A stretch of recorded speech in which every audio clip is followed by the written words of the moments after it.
Amigos, ¿qué tal? ¿Cómo estamos? Estamos una semana más en Cambio de Agujas. ¿Qué tal? Hoy con nosotros se sienta David. David, ¿cómo estás? Cuéntame. ¿Qué tal? Bienvenido. Hola Cristina, pues muy bien, muchas gracias por la invitación.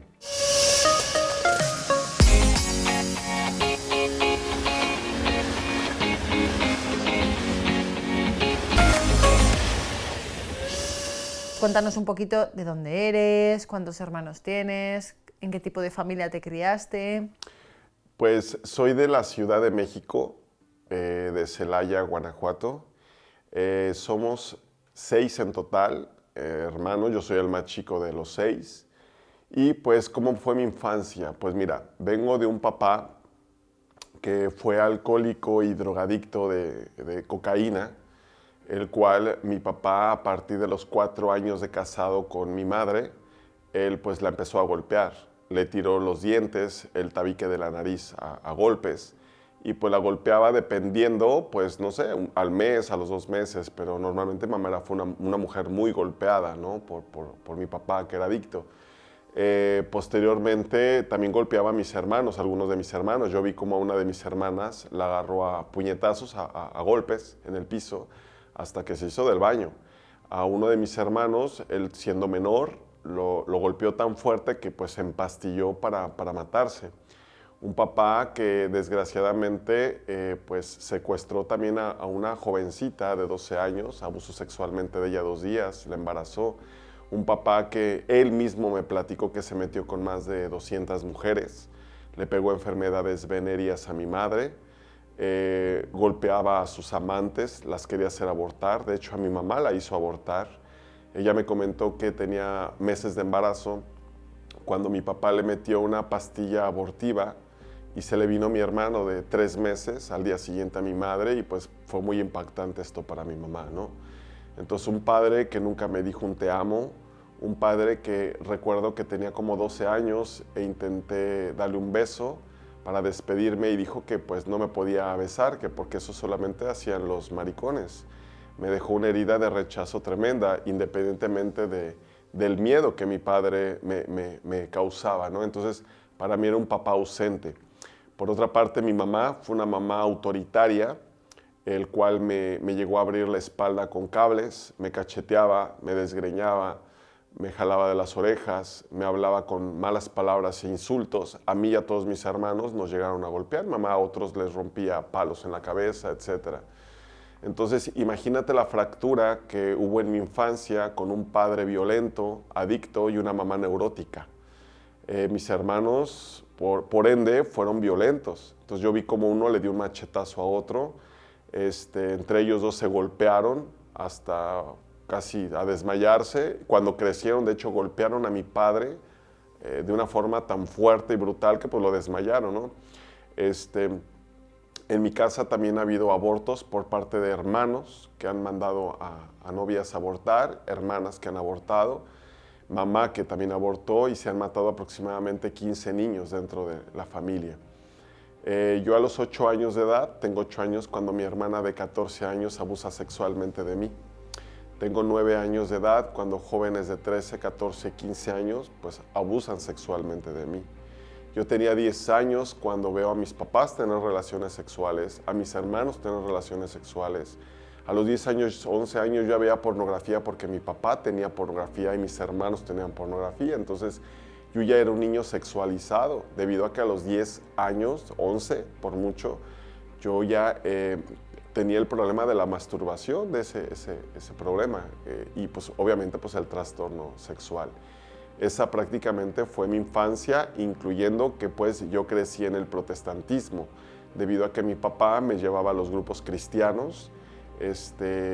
Claro, fui bautizado y primera comunión por tradición de mi madre, ella era católica, pero mi papá nos llevó más al ser protestantes. Entonces yo veía a mi papá que levantaba las manos, alabado sea el Señor, bendito sea el Señor, pero pues saliendo de ahí daba un antitestimonio de Cristo, el cual eso también me ocasionó la fractura sobre Dios Padre, ¿no? Yo ya no creía en Dios.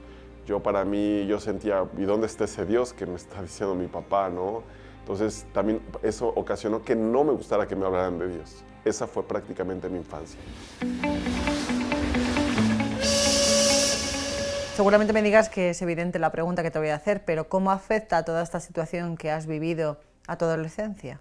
Afectó demasiado debido a que, bueno, yo primero pensé que había nacido homosexual, tengo atracción al mismo sexo, el cual me afectó tanto, pues imagínate, pleitos entre familia, divorcio, porque también después mis papás se divorciaron, ya muy grandes, pero lo hicieron, la ausencia de un papá, mamá autoritaria, bullying entre hermanos, porque también me hicieron bullying, hermanos me humillaban.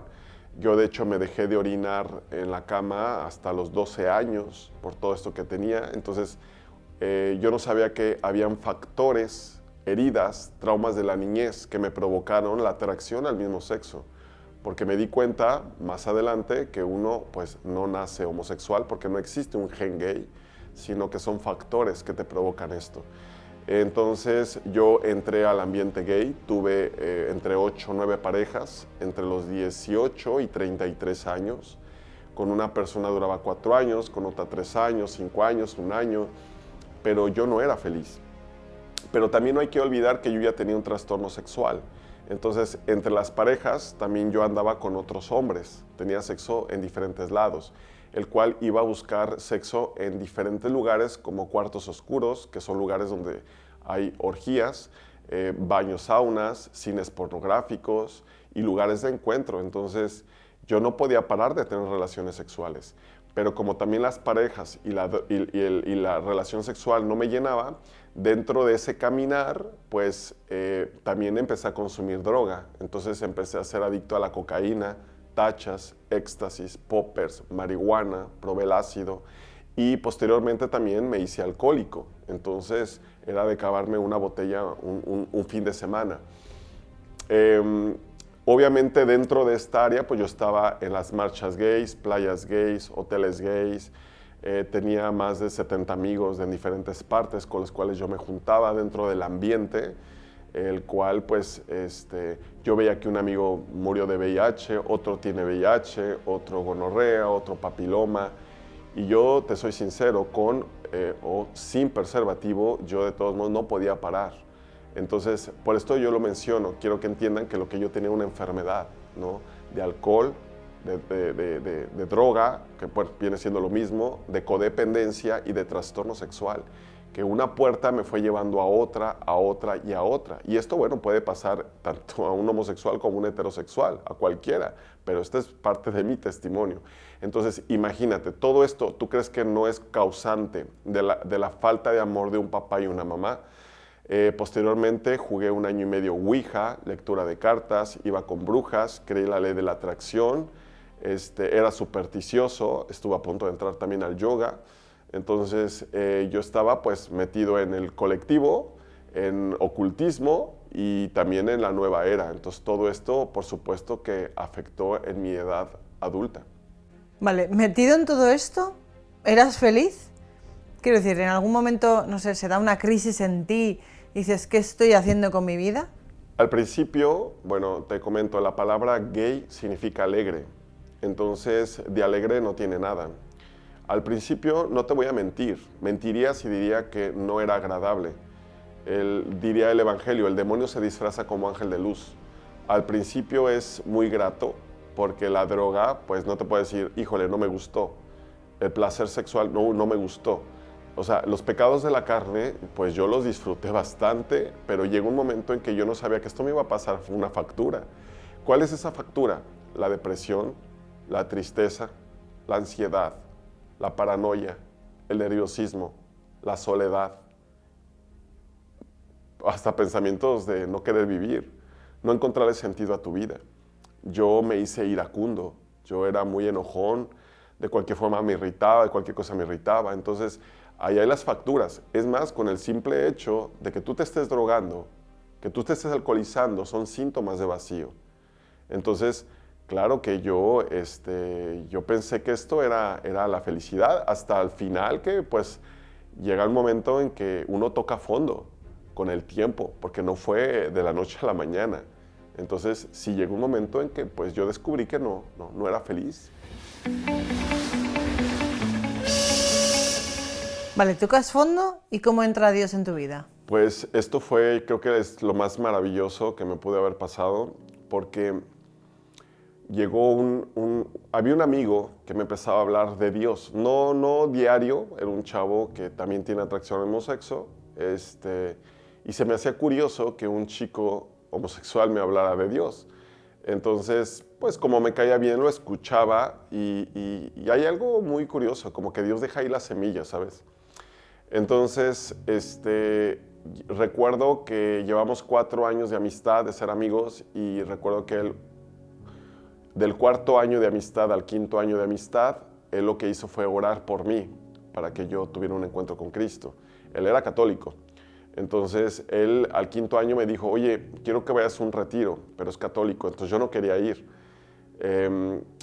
Y recuerdo que quiero dejar algo muy claro dentro de mi testimonio, que yo cuando toqué fondo fue un día que yo llegué a mi casa después de un exceso de droga y alcohol y sexo, y recuerdo que al tocar fondo yo dije estas palabras: Dios, si existes, sácame de esto, porque no soy feliz. Yo nunca en mi vida había dicho estas palabras. Entonces, yo siempre digo que Dios respeta tu libertad.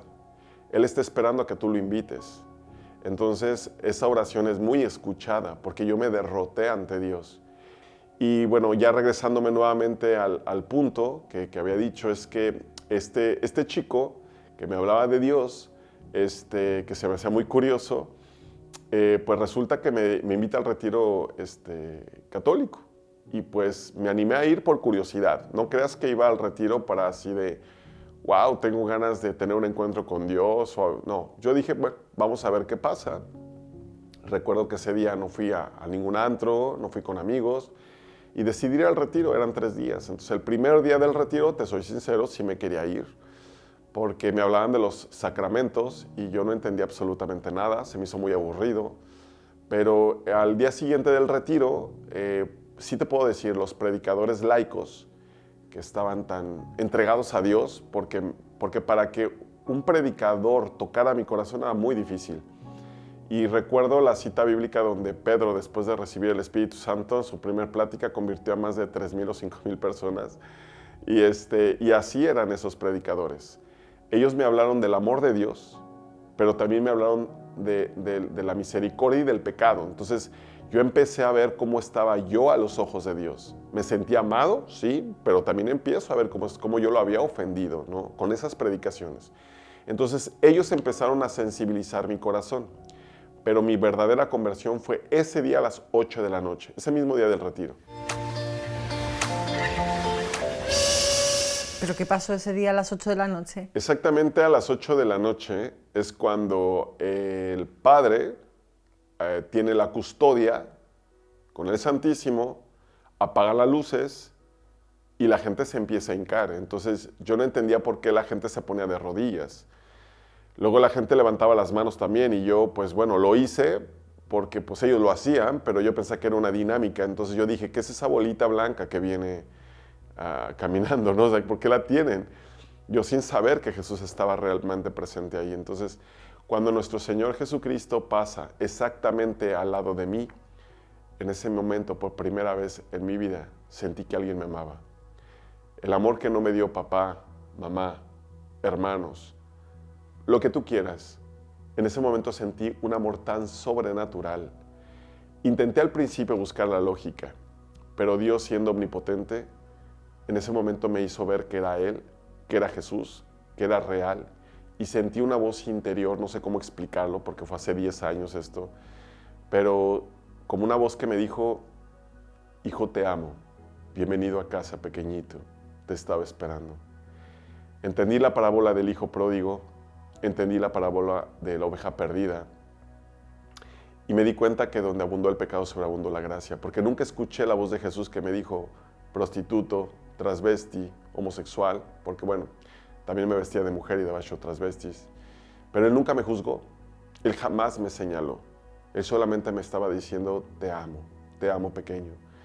Yo lloré tanto en ese momento que recuerdo que me dolió la quijada, el abdomen, de la quijada, porque no podía cerrar la mandíbula del llanto que tenía. Pero un llanto de amor, no era un llanto de tristeza. O sea, yo sentí su amor sobrenatural. Entonces lloré, no sé si 30, 40 minutos, y tuve que decirle con la mente, o sea, porque era mucho el dolor que ya estaba sintiendo. Entonces me calmé, descansé, y recuerdo que veo un crucifijo en ese retiro, y le dije a nuestro Señor, te ofrezco mi castidad de no meterme con nadie más, si tú me haces sentir este amor siempre, ¿no?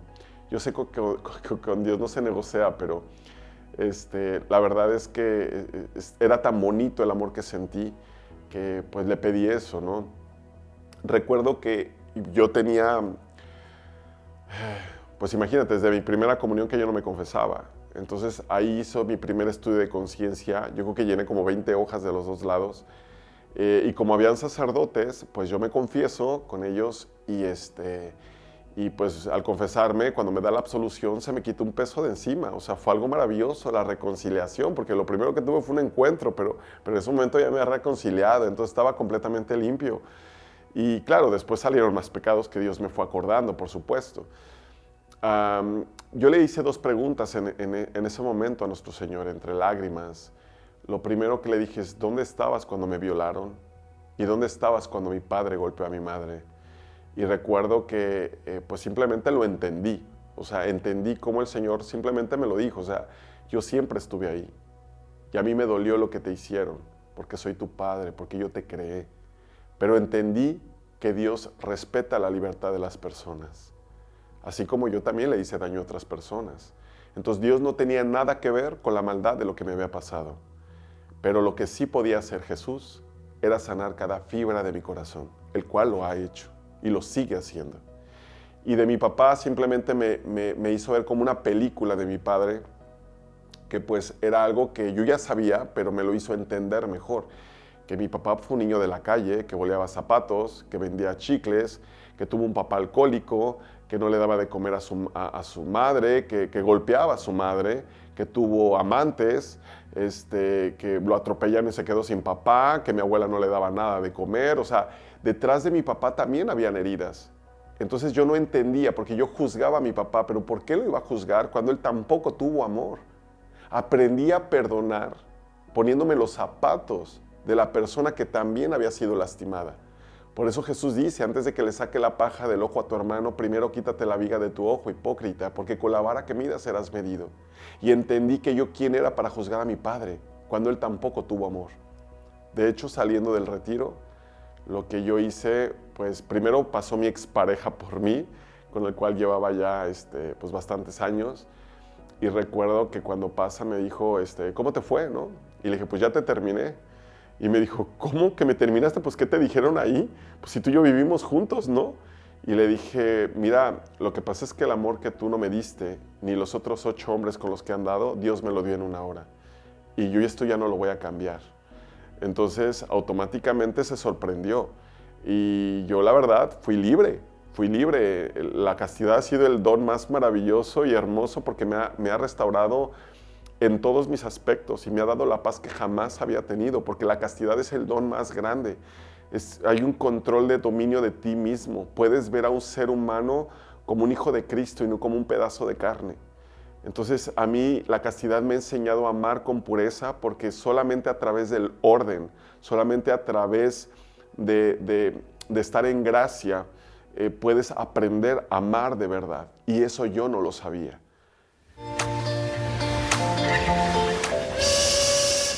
David, menudo giro de vida, menudo cambio. Hablas de la castidad. ¿Crees que es algo que humanamente puede hacer una persona o que necesita de la gracia de Dios? Bueno, pues yo creo que es un complemento, porque primero, pues definitivamente es un don que Dios te da, pero que también tenemos que poner nuestra parte con la libertad que Dios nos dio. O sea, Dios te dio un libre albedrío. Y yo no podría vivir en castidad si yo no comulgara todos los días, si yo no hiciera rosario todos los días, si yo no meditara las horas de la pasión de Luisa Picarreta todos los días. O sea, yo necesito las armas, como dice Efesios, ¿no? Agarra todas las armas que puedas para resistir las maniobras del diablo. Entonces, para yo poder vivir en castidad, sí necesito vida sacramental. Y posteriormente, pues Dios te da ese don a través de la libertad que nosotros tenemos, ¿no? Que ponemos a trabajar. Vale, ¿y a día de hoy te sigue costando vivir en castidad o no? Sí, claro, la castidad y así como la conversión es un proceso de toda la vida hasta que estemos muertos. O sea, no puedo decir que veo un chico y que no me llame la atención, simplemente que hay más dominio de mí mismo, pero simplemente es algo que pues ya no meditas, ya no te perturba, ya no te quita la paz, ya lo ves de otra perspectiva, pero a través de la lucha diaria solamente, ¿no? Y con la gracia de Dios. Actualmente, ¿cómo ayudas a otros a acercarse a Dios? Pues yo ayudo a jóvenes que tienen problemas con alcohol o droga, pero mi forma de evangelizar a ellos o ayudarlos a ellos es llevándole la palabra de Dios en anexos o en centros de rehabilitación en la Ciudad de México. Entonces, pero lo que yo hago es les llevo la palabra, les llevo a Cristo, les llevo la verdad, ¿no? Es para que lo conozcan, porque muchas veces no lo conocen a profundidad, entonces yo trato de catequizarlos a ellos. Entonces, mi forma de reparar el daño que yo le he hecho a Dios es a través de la evangelización a jóvenes con adicciones. Vale, nos está viendo un montón de jóvenes, no tan jóvenes. ¿Qué les dirías? ¿Qué dirías al público que te está viendo ahora mismo? Bueno, yo creo que si tú tienes o estás pasando por momentos difíciles, si tienes depresión, si te sientes solo, Dios lo único que está esperando es que tú le pidas un día: Señor, quiero conocerte, demuéstrame que existes, me siento solo, sácame de esto.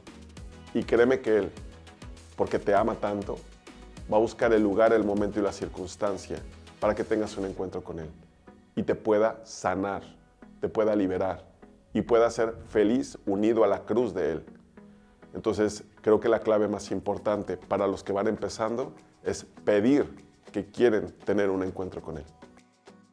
David, muchísimas gracias. Gracias infinitas por el testimonio de hoy. Gracias. Gracias a ti, Cristina.